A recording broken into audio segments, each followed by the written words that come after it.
I'm Tom Eagan, Dr. Tom Eagan.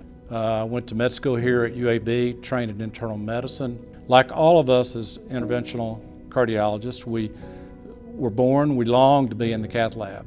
We're looking at maybe 500 to 1,000 interventions, not including diagnostics, angiography, in a single year.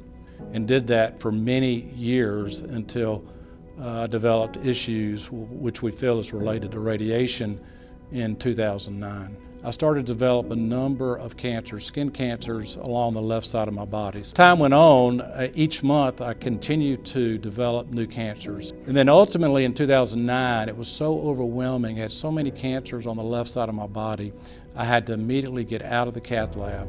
And over the next 2 years, I went to study different types of radiation protective systems all over the country.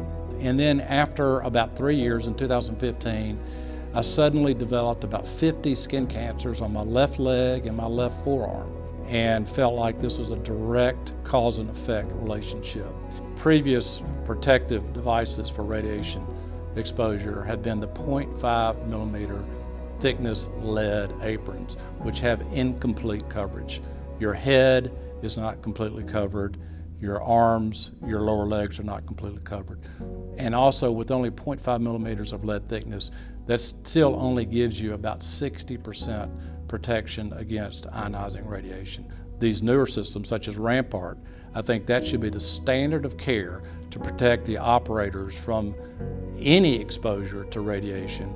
Not only the design of Rampart giving protection against radiation, but also enabling the operator to perform the procedure without orthopedic risk as well. So I would recommend highly all fellows, all newly trained individuals in the field of interventional cardiology use a system such as Rampart, or a system that protects them against the ravages of radiation and also the risk of orthopedic injury.